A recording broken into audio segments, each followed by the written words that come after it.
Hello, everybody. Thank you for joining us today. We are sitting down with Rob Viglione, the CEO and founder of Horizen Labs. Thank you so much, Rob, for joining us today. Thank you for having me, Justin. I love coming on a show that mentions my three favorite things: gold, silver, and Bitcoin. Excellent. Well, perhaps we can touch on some of those topics as we discuss what brought you into cryptocurrency. So, how did you discover cryptocurrency and what attracted you to it? So that for me goes back to more of a personal choice and ideological thing than a business decision. And it really just comes back to I love the idea of decentralizing money and competing the idea of what is money and just getting innovation there. So I think just in general, you want to see as much innovation as you can in some of the most important areas of life. And it's hard to argue that money is one of the most important areas of just what keeps the economy going. So I was really pumped to see Bitcoin. And at the time, I was overseas doing some work in actually Afghanistan at the time. And just the use case for having this cryptographically secured, peer-to-peer, decentralized form of money was just so compelling and just something that I just want to dive wholeheartedly into. What were some of those ideological foundations that brought you to something like Bitcoin? I'm just a big libertarian. I'm a big believer in, peace and freedom. And to the extent that we can, we want to decentralize and, give people maximum agency over their lives. I was working with military intelligence, actually, and I was there on a counter IED mission. So it really is a data scientist at the end of the day. And so just did a bunch of big data work to try to reduce IED casualties from both civilian and military ends. And from there, just had some different interesting projects, like working on security for the 2014 Afghan election. But that was the point where I just decided to go all in on Bitcoin at the time, and just to kind of cut ties to say I think this is the future of money, and I just wanted to be a part of it. Do you have any comments on your ideological leanings of libertarianism and having found yourself in Afghanistan? I do, yeah. I think. I mean, in terms of the wars that we've had, I mean, it's an interesting take. So I went into libertarianism as sort of a Milton Friedman libertarian, where it was really an economic angle, and then from there I layered in different philosophical angles to just people having a right to their own lives. Now, what I can say is that subsequently, going through academia for my PhD in financial economics, I do see a little bit more nuance and context to the world of, say, the Rob of 2014 pre-PhD, where it was more, I viewed the world in more black and white terms, in terms of like freedom or not freedom, like lack of freedom and those consequences. Now I could say I'm a little bit more nuanced about just these macro systems and what I think we might understand about them, and the large set of things that we really have no idea and don't fully understand. But in terms of me personally being a libertarian and being part of the military, which I was for the first part of my career, it came down to I believe that there were a few legitimate functions of government, military, police, judiciary, just kind of that classical libertarianism. And that's what got me into the military. I ended up at the very end of it being probably a even stronger, say like a narco-capitalist. And now I'm kind of rotating a little bit back towards having a little bit more nuance and just in terms of how I view these macro systems. How did your background in data science and mathematics inform your decision to dig deeper into Bitcoin? I mean, it was just such a natural fit. I loved it. So I would say the math of Bitcoin or cryptography that goes into the stuff is just so elegant, and I think such a breakthrough. And just thinking again, I don't know, philosophical terms of when RSA was first invented and published to the world. Cryptography was a weapon system, classified by the U.S. government as a weapon system, like during the heart of the Cold War. And the idea of open sourcing or publishing this technology was huge and very innovative. And since then, if you think where we've come, like for instance, some of the things we're doing with Horizen on the zero knowledge cryptography side, we're a huge privacy oriented project, and we are extending these cryptographic tools towards a whole bunch of different types of data structures that I think are absolutely critical. And number one, preserving the rights of individuals and your right to privacy of owning your own data, and then the other hand of actually inducing people to be willing to put things on a public ledger.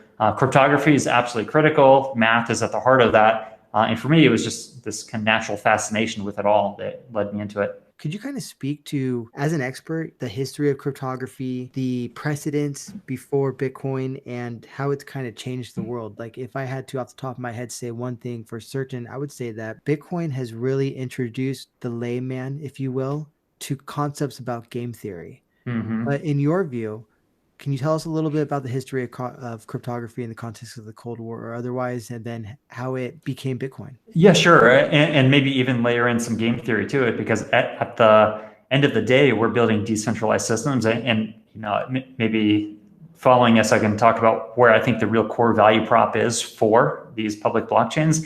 But when it comes to cryptography, and now cryptography coming into the mainstream with Bitcoin, it really does.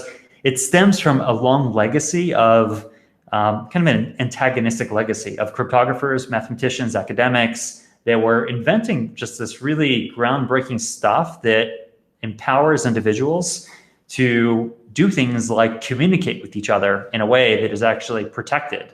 And nefarious agents, whether they are the KGB at the time or the NSA or criminals, are able to just eavesdrop on messages between individuals. I think this was just such an important breakthrough for humanity, where we came up with ways like even this idea of asymmetric cryptography, because one of the big issues with symmetric cryptography, which was prevalent before asymmetric crypto, was that the challenge of getting the recipient of your message the private key so that they can decode the message was really tough. And during the days of the Cold War, you would have military officers, heavily armed and protected, delivering briefcases of crypto codes to recipients, maybe in embassies abroad, so they can decipher messages, or agents in the field.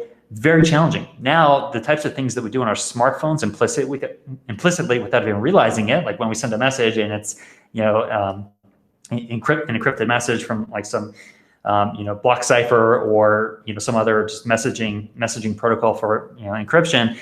Like, this stuff is really military grade stuff that would have been illegal to be in the private sector, 30, 40 years ago, that now we're using every day, just kind of taking it for granted. And what I would say on this is, for the listeners who care about privacy as a human right, which I fundamentally do, we need to be very vigilant and guard these tools and guard regulators or legislators from ever infringing on individuals' rights to be able to use these types of tools. The battle may seem like it's won now because we have smartphones that have more cryptography and cryptographic tools and computing power than what was humanly possible 40 years ago.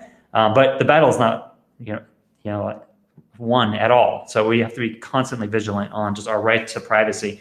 And maybe a separate topic, but with these decentralized distributed systems like Bitcoin, decentralization is absolutely critical for getting these things out there and making them useful. So maybe this is like another whole topic thread that I'll wait before I just dive right into.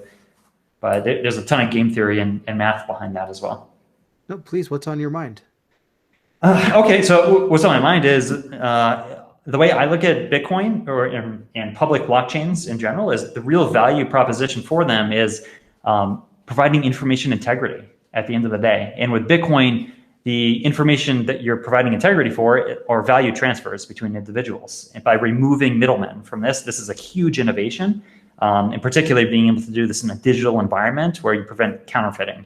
So remove the banks, remove the traditional middlemen out of finance, and being able to peer-to-peer transfer value and have a public ledger where anyone in the world can verify that the transfers were legitimate, that state transition was legitimate, is huge. Now, that's just one element of information integrity that's important. There are many others. So with Ethereum, you can extend this now into arbitrary smart contracts. So you've got this logic that can be executed on a virtual machine, that anyone in the world can run, and anyone in the world can verify state transitions on these smart contracts.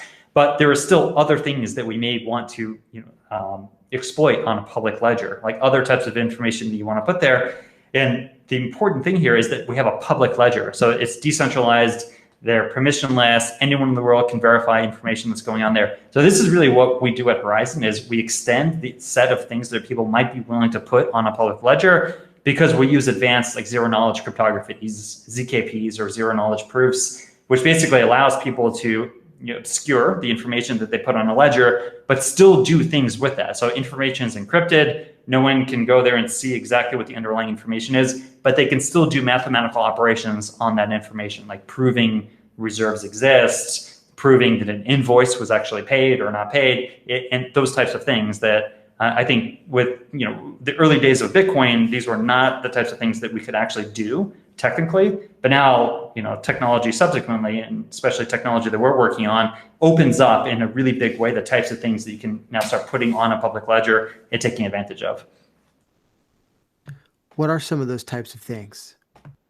Yeah, so one thing that I mentioned, one of our big partnerships right now is with Celsius Network, the largest or second largest lender in the industry. They do peer-to-peer loans, or not peer-to-peer, they do cryptocurrency-based loans. So you deposit your crypto with them, and you can do loans on that crypto. You can earn yield by just parking your funds there. Much better than a bank in terms of the economic rewards that you get for doing it. But at the end of the day, it is a CeFi app, or a centralized finance app, and you need to trust the company behind it. So what we're doing with them is we're actually providing a Horizen sidechain whose entire purpose for existence is to prove that the reserves that they claim that they have on, for the company claims they have against the deposits is there. And we do this in a way using zero knowledge proofs, so that the company and all the institutions, institutional clients, and other clients of the app can prove that they have the funds that they say they do by actually doing cryptographic signatures on addresses that they control, and having zero knowledge proofs of those addresses. So that information, we can prove to the world it's there, funds are there, without actually revealing these addresses to the world, which, from a privacy perspective, you don't want to do. So that's just one example of, we can do things with blockchains now that go well beyond just value transfer. We can actually use them to have this like information integrity function, where you have a decentralized network, all of these people around the world who can, in a permissionless way, join the network, perform work on the network, like in our case, compute snark or these ZKPs, and provide a service for people out there on providing information integrity. Hopefully that's not too abstract. What does this mean for like the consumer level of the world? So how will this change the way in which consumers or business people operate?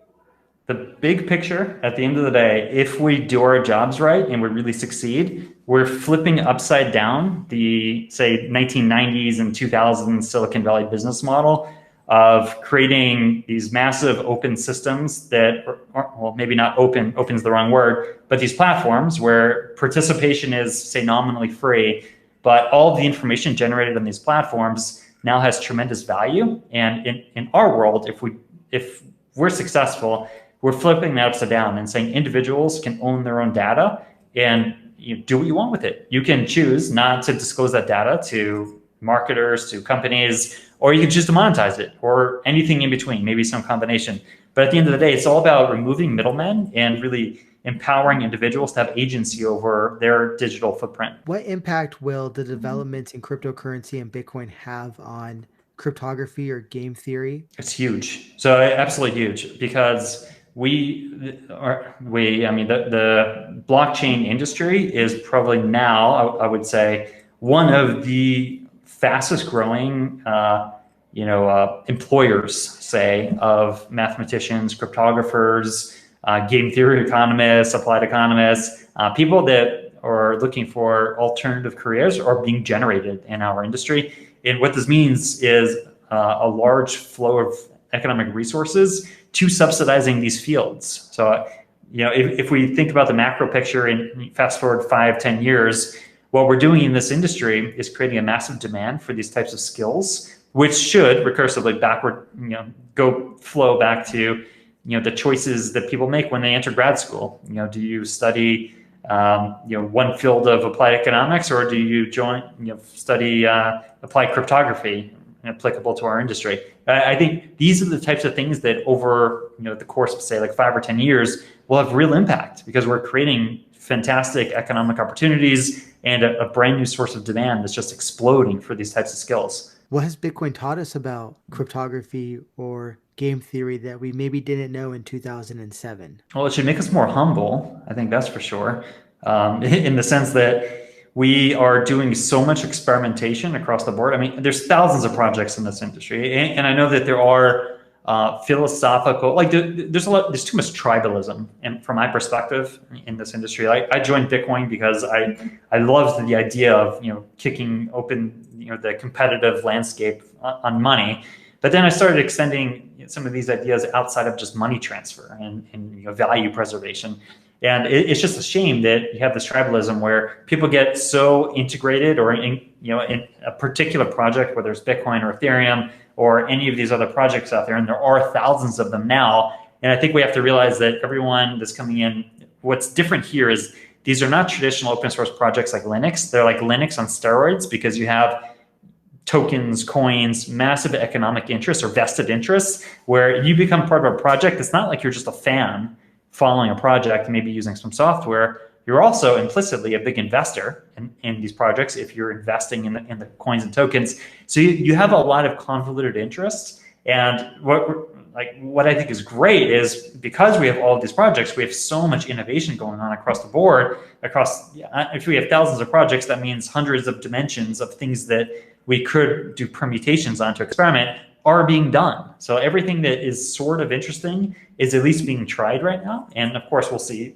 how things play out. But I mean, there's just so much innovation that this is probably, I don't know, one of the coolest times to actually be alive. The tribalism in Bitcoin and cryptocurrency in general is something that's quite interesting to me, as if there is some biological proclivity in man to form these tribes, and perhaps those who scratch that itch in their communications then kind of get elevated to the top. So we have a lot of influencers who seem to promote this tribalistic thinking, whether it be Bitcoin versus gold or Bitcoin versus Ethereum, etc. And I think what we're really watching is kind of like a real human community evolve with all of the imperfections and beauties of the communities of which we're a part in our analog lives. What is exciting you the most from a mathematical perspective, from a cryptography perspective, et cetera? Perhaps we've touched on that and you can expand on it, or perhaps there's something else that we have yet to.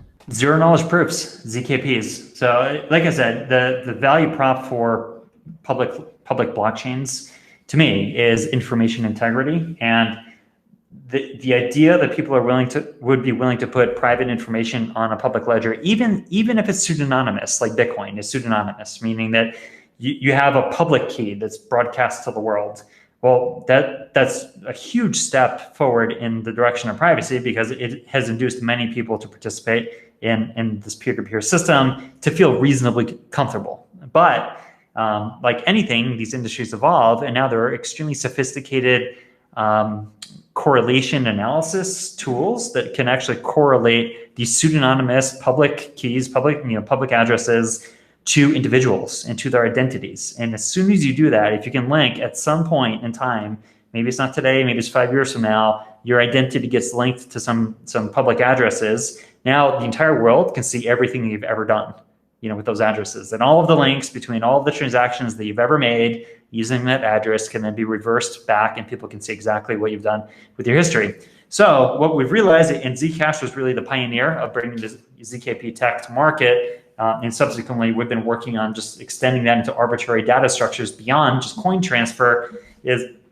people need better assurances of privacy if they're going to put information on a ledger. Again, going beyond just coin transfer, that alone is big enough of a problem, and there are some very sophisticated people trying to solve it, like Zcash and other privacy-oriented projects.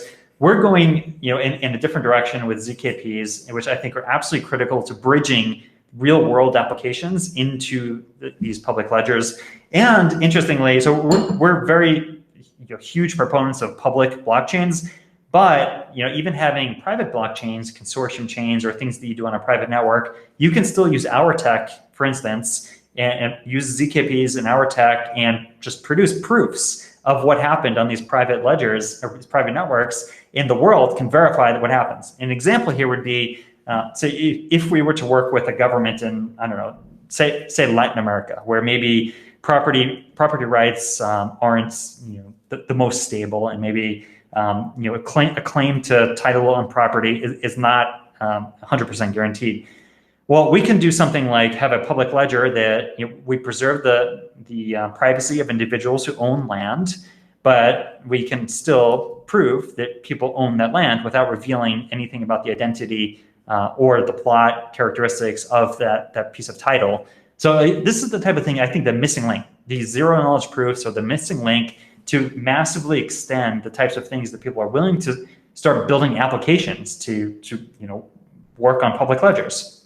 So that's where I'm most excited from a math perspective, and ultimately from what really matters is what kind of value are you creating for the world at the end of the day. How would you explain in the simplest terms a zero knowledge proof to somebody who has zero technical knowledge? Yeah, so the way to look at it, and just use coin transfer as the simplest use case, and that was really the first use case by Zcash, is I could broadcast. So we have rules of the game, rules of the public blockchain. Like there are certain rules that need to be met, like these checkboxes that must be ticked off in order for a transaction to be declared valid.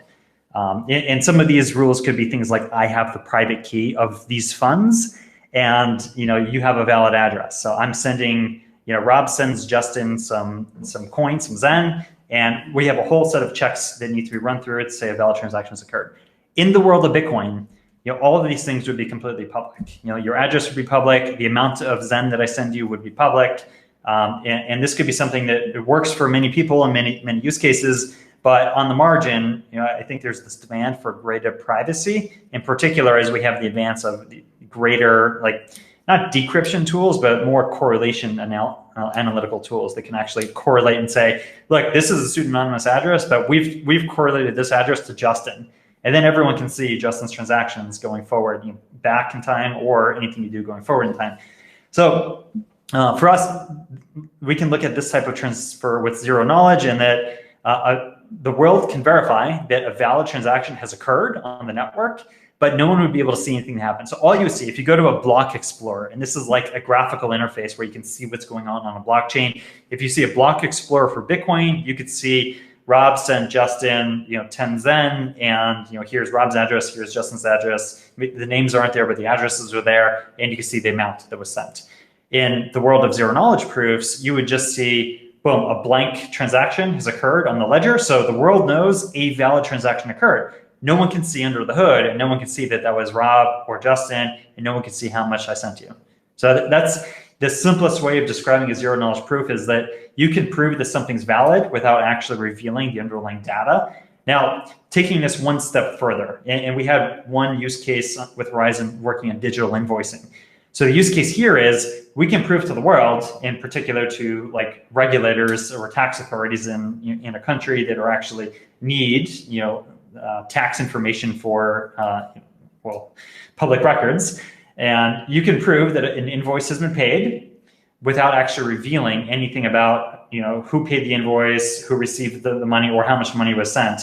Now, what you could say, why would you want to do that? Well, now you can actually do certain things, like if a financier wants to come into this marketplace and factor invoices, like provide financing. So a supplier owes a vendor some 100,000 pesos, and rather than waiting the 90 days that the invoice would be due, a financier can come and say, well, we're going to give you 95,000 pesos today if you let us buy the invoice from you, and then we'll take the collection risk on it, right? And this happens all the time. It's like $1 trillion marketplace for factoring invoices. In our zero knowledge proof world, we can actually have this marketplace where we can show creditors the credit worthiness of a vendor in this marketplace without revealing to the world any of this information. Just prove to them basically, we can create composite credit scores of the credit worthiness of someone participating in this marketplace without revealing any of that sensitive information.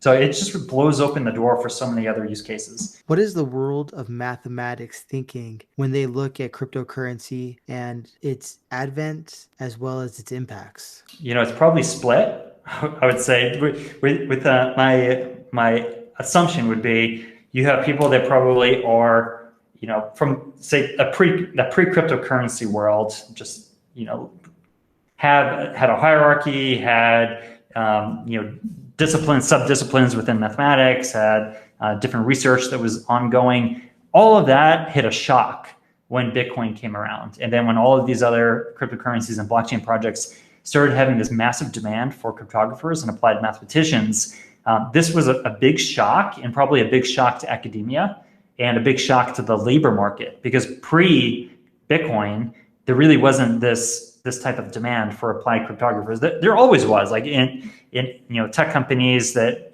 have plenty of use cases and applications that need cryptographers. There was always a demand outside of academia, and academia itself has a demand for these applied mathematicians. But here we had a huge demand shock for the market. So I could imagine a world where those that were used to the world pre-cryptocurrency, maybe there's some that are probably disgruntled with the way things are and scoff at it. And then there are others that are just looking at it like, we hire cryptographers in Horizen Labs. So we try to hire as many cryptographers as we can. And it's really hard going finding top talent because there's such strong demand out there for them. And I know that there's young talent out there that just loves this new marketplace, because now there's, you can join Horizen Labs and have a very dynamic, modern work environment building technology that can have real impact on the world. So it's very interesting for some people. Can you talk about recruiting cryptographers, what you look for in a cryptographer, and communicating with them about what blockchain is? Yeah, so I'm a step removed from our recruitment process at this point on the cryptography side. Just a little insight on how we operate is we have our core R&D and engineering team is based out of Milan, Italy. I'm in Puerto Rico right now, so I bounce between the different work locations that we have, but it's our Milan team, because they do the deep R&D, that's been hiring on the cryptography side. What we do is, so we scan for clearly just base talent. You have to have base understanding. And for us, it's very niche. And that's why it's hard for us to hire, because zero knowledge crypto is a niche. Like, there's much broader field of cryptography, and we're like one slice of it. So for us, you have to meet that first. The second is you have to be willing to just kind of get outside of the academic bubble and think on the creative side. So for us, an applied cryptographer, this might be a little counterintuitive, but not only are you, like truly a scientist, like an applied cryptographer or a cryptographer is a scientist, but it's also, we need that kind of the creative elements and just motivation to do things that have never been done before, and be comfortable to be in that uncomfortable part of the world of doing things that have never been done before, and be willing to dive in and experiment and just kind of iteratively go through different ideas and see what works, and and innovate and invent. So this is, not everyone fits the bill. This is probably a position that would be uncomfortable for many people, but we found just some fantastic human beings. Are there any disciplines within cryptography or mathematics or game theory that are particularly relevant to the work you're doing or the work that's being done in blockchain? Yeah, so like I said, for us, it's ZKPs on the cryptography side. On the game theory side, is really for people that understand how distributed systems work and how they might be able to work better. And I'll give you an example from Bitcoin. This was actually one of the motivations for Horizen. Like, why did we even launch Horizen back in the day? Like, we were trying to solve two problems. One was on the privacy technology that scales. And I've been talking about that thus far with like ZKPs. And we think that the sidechain technology that we're building with our Zendu protocol is something that can really scale significantly in an economic way with high security. That's one side. The other thing that we wanted to innovate on was, from Bitcoin, is this idea of economic sustainability in a distributed environment. And what I mean here is that there are many different types of stakeholders, like a heterogeneous group of people, human beings, that are participating to make these public blockchain ecosystems successful. You obviously have miners, and Bitcoin compensates miners completely. Like 100% of the Bitcoin block reward goes to compensate miners on the margin. There are people that run full copies of the software, and the Bitcoin client or the blockchain is very, very heavy right now. The database is huge. So that's costly, but these people are contributing by actually launching full nodes and contributing to the network. You have developers, obviously, who contribute to these systems and having them grow and mature. You have people that just evangelize them. You have business owners that build businesses around them. You have a whole suite of different types of people that contribute to make a public ecosystem successful or not. So the thing that we were doing that was kind of an innovation from Bitcoin was thinking about rewarding contribution on the margin so that it's sustainable. And what we did, practically speaking, was we right away carved out the block reward to reward different types of stakeholders. And the first other type of stakeholder besides miners were people that run full nodes of the software, full copies of the database, because it does get costly over time.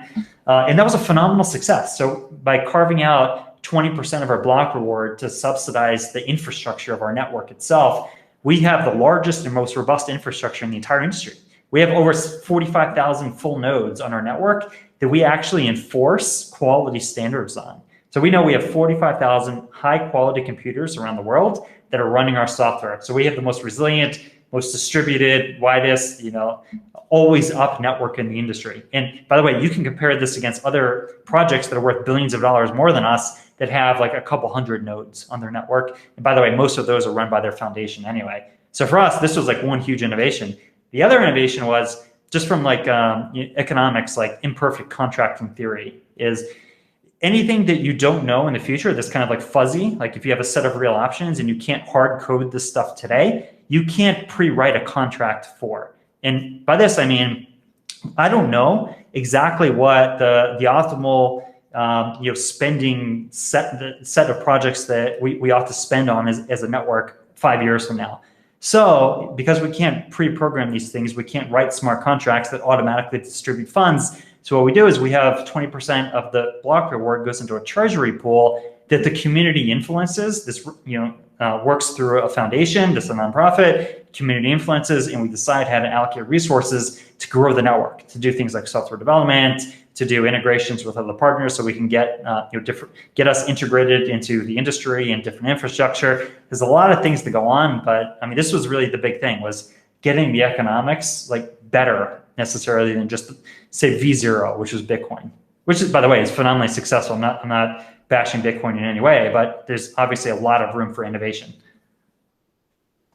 Where do you see this innovation leading the industry, say over the next 10 or even 80 years? Yeah, I mean, that's a great question. I love how you extend the timelines, because in crypto, we tend to think about like what are prices doing today and not necessarily focusing on where we need to be next year, or let alone 5 years from now.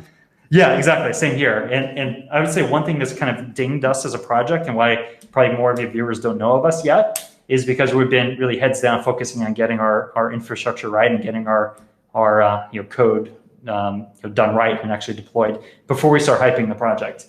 So we took the long view. We've been doing this stuff for 4 years now, kind of heads down and not really making much of a marketing splash. But we are making a splash this year. We're releasing our core tech in like 6 months. So it's actually huge code base we're releasing, and massive utility for users that were already signing up for it. But I mean, that said, we took the long game view on this. And I think this is critical. Where I see the industry going is we need better privacy tools, and check that we're at least going down one particular path there. There are other paths with other privacy tools.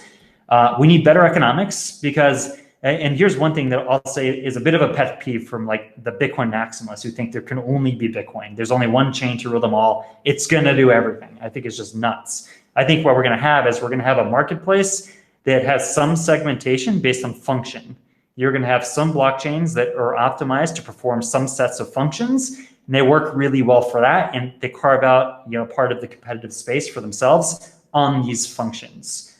And then you're going to have everything in between. And what's going to need to happen is we're going to need to have better economics that are going to decentralize further. So when you think of a protocol versus an application can very much be centralized, because it's like one function that it has. A protocol like Bitcoin or like Horizen is designed to have many different types of applications that can run on it. So I think that decentralization is absolutely critical, and focusing on governance is important. So better economics, it needs to happen over the coming years, in the sense that we're rewarding people on the margin, and there are many types of people that need to contribute. And our job is to figure out how to just unleash the funds in a productive way, in a decentralized way. So you always have this trade-off on decentralization versus centralization. As a team, like my company is very efficient, and we just get things done. We're very good at what we do, and we can just execute, flawlessly. In some cases, we obviously have our flaws, but just to say, centralized, you can do things fast and efficiently. Decentralized, you trade off on the efficiency, but you get better governance, in my opinion, if you do it right. And there's nothing magical about decentralization that's going to yield better outcomes. You can have completely flawed decentralized protocols that get captured or derailed in certain ways, and they can't recover from them.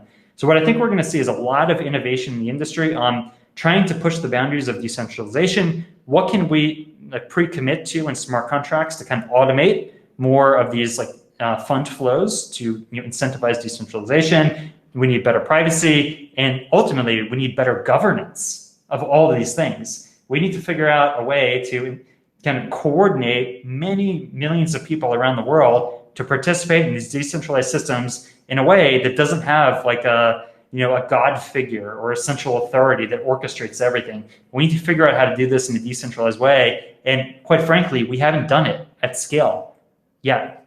Is there any breaking news when it comes to cryptography, cryptocurrency as it relates to the technical side of things, or mathematics that you keep an eye on? So yeah, I mean, for us, we're always trying to do zero knowledge proofs more efficiently. And again, my answer is going to be different from other guests that you have on the show, because we're focusing on ZKPs.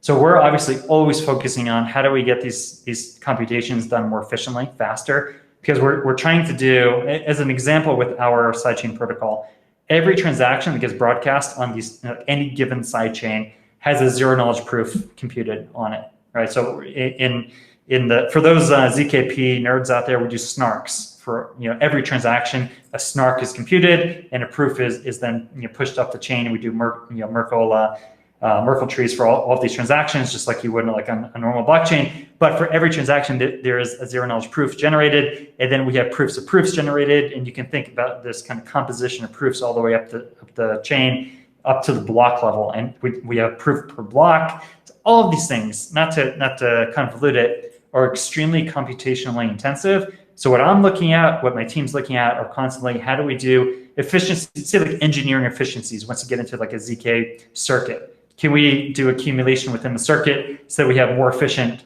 computation at the end of the day? We're not doing computation for every step. Maybe we can accumulate some of the steps and then do like a computation at the end.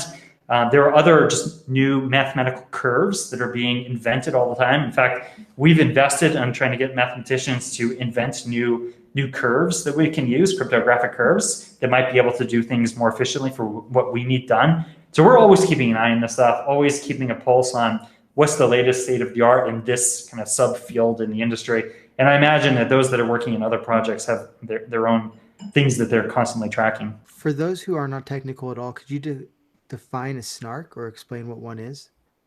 Yeah, so a snark is a particular implementation of a zero knowledge proof, right? And the acronym is, on the spot, I always botch things, but succinct non-interactive argument of knowledge. So it's basically taking this zero knowledge proof and doing it in as succinct a manner as possible so that you have as small possible of a computational burden. Because we have to do these things, again, distributed networks where we have peer-to-peer nodes connected to other nodes, and we have block cycles. We have this constant block race where there are these miners or block forgers in the proof of stake world that are bundling transactions and racing with each other to publish them to the ledger.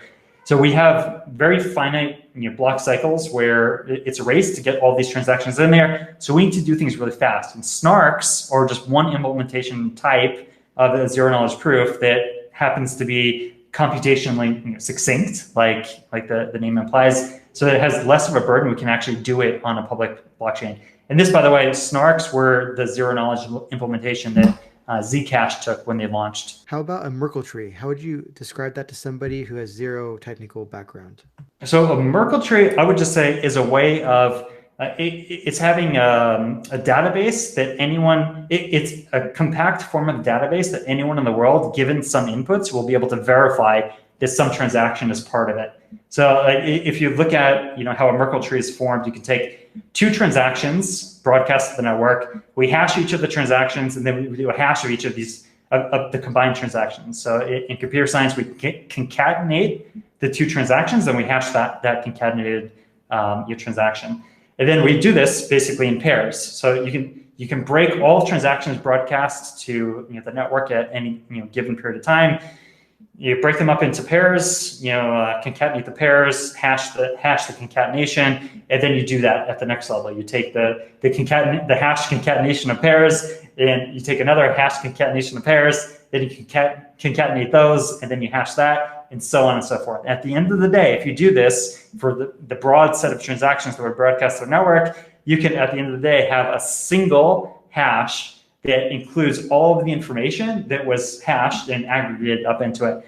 This is just one way for us on a public ledger to have now a public record that includes all of the information of all the transactions that have been broadcast in that period. And now, if I were to give you, say like this is the way the software works, is I were to give you some input information, verify for me that this, Rob sent Justin this then.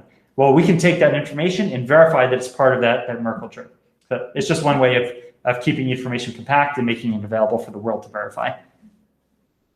How's Puerto Rico treating you? Loving it. It's amazing. Honestly, it's probably one of the best decisions, of my family's life to move down here. We have a great neighborhood. It's always, well, not always sunny, but very nice weather, and just great people that have been moving here. In particular, a lot of crypto people have been moving to Puerto Rico, and we all live in, say, like the same 2 or 3 neighborhoods. The just community that we have here is just fantastic, and Puerto Ricans themselves are just so welcoming, and honestly, I could not recommend it more. Tell me more about the culture from your experience in Puerto Rico beyond crypto. Yeah, I mean, it's an interesting blend of Latin American culture with American culture, or North American United States culture, right? So, and that for me is very interesting because we were living in Panama before this, and that's pure Latin America, right? And this was interesting because coming from pure Latin America to like a hybrid of Latin America and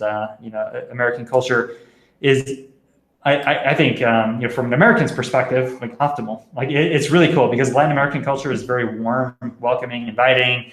It's a very proud culture, and Puerto Rico has had, no surprise for anyone that looks into it, many growing pains themselves over the years. From hurricanes, natural disasters to not the best governance. The last governor was ousted from his office for corruption reasons. It's always a problem that the island has been grappling with. What I find very nice now, and like one thing that I'm very passionate about being here in Puerto Rico, is I don't want to just be a guest in Puerto Rico, and like other crypto people as well. And by the way, we just had Crypto Monday last night that Pedro here in San Juan organizes. The guy's amazing. He's Puerto Rican from New York, but so even he says he's a guest here on his people's island, and he's really encouraging to us. Let's really be humble when we're here and do what we can to try to contribute to making the island, say, like, give people more opportunity, help out where we can with the expertise that we have as an industry. We have, so much technical talent and entrepreneurial talent as an industry. Let's try to use this here to try to make our own humble contributions to, the people here in Puerto Rico. So it's an island and the people that have suffered for a long period of time historically, and even in recent times with natural disasters. So I think it's great that the island has these incentive programs that attract so much talent to congregate here. Now that the talent is here, I would like to see people actually be proactive and contributing to the society. Can you discuss the crypto community in Puerto Rico, what it's like, and then also how it's working towards some of these goals that you've outlined? Yeah, so it's so vibrant. And what I'll say, I don't want to portray myself as an expert at all. I've been here a year, and for, 6 months of that year, we've been in COVID lockdown. So I've only recently myself been getting out more to some of these events and just networking with other crypto people here. But what I will say is that it is a very nice mix of entrepreneurs, investors, developers, people that contribute in different ways to these crypto projects, and just a very passionate community about what we're doing in crypto. And I think just kind of a natural selection thing is some of the people that are drawn to our industry just have this desire to try to make the world a better place. And I think that I hope, maybe that's just my kind of reach goal, is I hope that translates in some meaningful way to making life better in Puerto Rico for people here. What's lockdown been like in Puerto Rico? So it was early and prudent, I would say. So when COVID first broke out, I was actually in north of Milan. I was in our office in Milan when COVID broke out in Italy, which was really that was in the West, the big breakout. Can you And talk a little bit about being there at that time, and then we'll talk a little bit about Puerto Rico? yeah, of course. So it was surreal, and there have been other SARS related virus outbreaks in the past that just really didn't go anywhere. A few people would get sick, and it looked like it might be a breakout, and things just became naturally contained. So when COVID first happened in northern Italy, my wife and I were actually at one of our friends' weddings in the countryside outside of Milan, which is exactly where COVID broke out, which is interesting to be really at ground zero for this stuff. And we, for the first week, just kind of didn't take it seriously. And no one really took it seriously. It was just, this stuff happens every now and then. Some weird virus breaks out somewhere in the world, and then it goes away. It's kind of a scare. This time, what was really illustrative for us was my wife and I decided to go out one evening, just stop by the grocery store to get some groceries to cook at home. And we got in the grocery store, and right away, like, shelves were empty. People were like panicked, like pushing each other, not pushing per se, but like bumping into each other, and just like you could tell like a big anxiety, like something big was going on. And it was at this time that went back to our Airbnb at the time, and I just checked the news, and I saw like the U.S. State Department put out an advisory: Americans should leave Italy, if you can. So I called our airline, said, get us out. First flight that you can. It ended up being the last flight that this airline was flying out of Milan at the time. So it felt like the airport was completely empty. It felt like this was like an apocalyptic movie that was going on. So we came back to Puerto Rico, and we kind of knew this is big. Something's going on here, right? And we had just recently moved to Puerto Rico. So we basically went out and got a whole bunch of supplies that we needed for the house anyway, and kind of topped up a little bit on some supplies. But in Puerto Rico, I would say the reaction was appropriately early and ahead of the mainland U.S. And I think this was a function of here in Puerto Rico, we don't have the same medical infrastructure as they do in the U.S. So I think it was prudent to be a little bit more cautious, and they locked down. Because back then, we had no idea how severe this would be, what the death rates would be, how much it would spread, and so forth. So yeah, precautionary principle, take early action, and they did. And I would say, I think the effects were very positive. Of course, we don't know the counterfactual. What would the world look like had they not locked down? We don't know that. But what we do know is the outcome here was not like the doomsday scenarios that were forecast early on. And then what's life day to day been like there under lockdown in Puerto Rico? So it was, like I said, early on, prudent in the sense that events were shut down. You weren't allowed to go, like bars were closed down, restaurants were closed down. And we had some weeks where everything was just shut down to try to make sure that this thing doesn't spread, right? And this is a big tourist economy as well, and tourism economy, and that was all shut down. Like flights were stopped. These cruise ships were barred from entering. So that was interesting. And I think, again, we don't know the counterfactual, but I do think that it had some effect on slowing things down, and going from those some weeks of really harsh lockdowns, then things eased up. You could obviously go for a walk in your neighborhood, keep distance, walk to the beach, do beach sports. Right? Restaurants opened up at like 1/3 capacity. Now it seems like life is back to normal, but it's like a new normal. We still have capacity restrictions on venues. We still have curfews. So like restaurants shut down. I think that they kind of stopped serving at 10, shut down by 11. So it's still a mixed bag, but I think overall it's been a pretty good place to weather COVID. Any other comments on life in Puerto Rico, either generally or as a participant in the crypto scene there? Yeah, I mean, I just I recommend if you're in crypto and you're listening to this, you probably are in some way.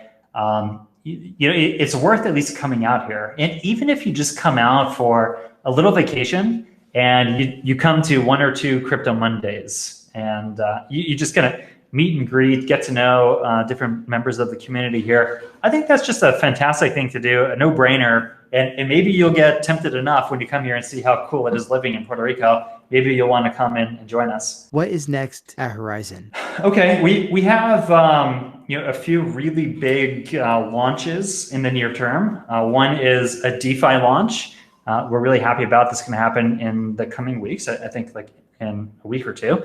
I'm not sure when this is going to be published, but so we do have a big DeFi launch for Horizen for a Zen product in the DeFi ecosystem.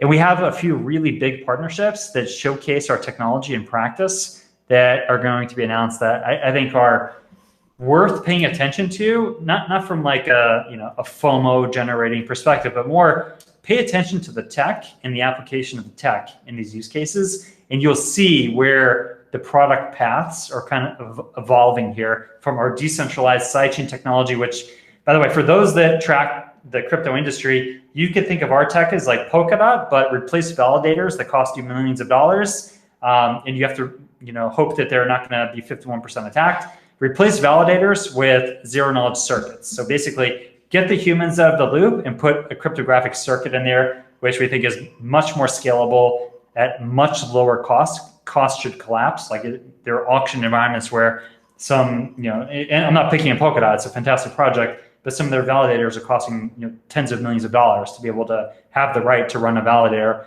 We have no such restrictions on our network.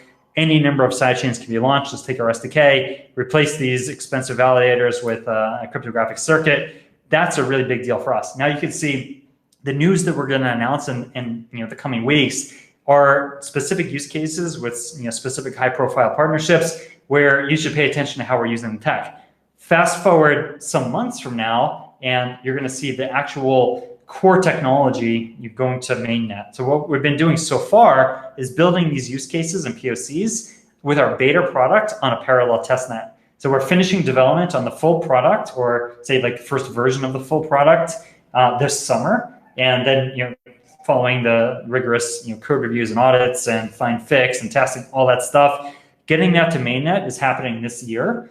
And then you're going to see an explosion of use cases and network activity with this new technology that really does blow open the door for what sidechains and blockchain can do. Because right now we're launching a blockchain of blockchains ecosystem that conforms to Satoshi's original vision of decentralization, permissionless environment. You don't need to go and bid tens of millions of dollars on a slot to have a validator on a sidechain. No, like you get your own blockchain, no questions asked, grab the SDK, it's yours. You own it. Don't ask us for permission. Don't pay us a dime. Maybe I should refine that. Like, don't pay us a dime. There's actually transaction fees that need to be broadcast to run these sidechains. Any other comments, Rob? No, I mean this has been a wild ride as an industry, going from the early days of Bitcoin to where we are now. I still think we're at, if you look at this as like the baseball game analogy, we're still probably in the second or third inning as an industry, if that, right? So there's still so much going on. I know we go through these kind of local maximum and minimum hype cycles where something new happens, like ICOs happen, then DeFi happens. You're going to see these new innovative ways of raising money and pumping hype and all that stuff. Try to wade past that stuff. Do your due diligence, be cautious, never invest money in this industry that is massively risky that you wouldn't want to see go to zero, right? So let's be prudent. I'm also an academic economist, so I really do believe in diversification and being prudent. And, I think we can get ahead of ourselves with our own, our own confirmation biases where everything is just so exciting and we think it makes sense. And then we think we're geniuses because we made some money on price appreciation. Really be prudent and realize that this is an extremely early, very innovative industry, but very risky. So that's probably the last plug of caution that I'll give. Well, if we're only in the second or third inning, then I guess we have yet to even go through the lineup once, and the game's probably moving quite quickly along, especially with Bitcoin at its $50,000 today, which wow. But thank Right? you so much, Rob, for speaking with us today. We have been honored to sit down with Rob Viglione. He is the co-founder and CEO of Horizen Labs. You can find him on Twitter at Rob Viglione. You can also visit Horizen, their protocol website at Horizen with an E, HORIZEN.io, where you can join the world's most secure interoperable blockchain ecosystem and learn more about their token, ticker symbol Zen. Thank you so much, Rob, for joining us today. Thank you for having me, Justin. It's been a pleasure. My pleasure. Thank you, everyone, for listening.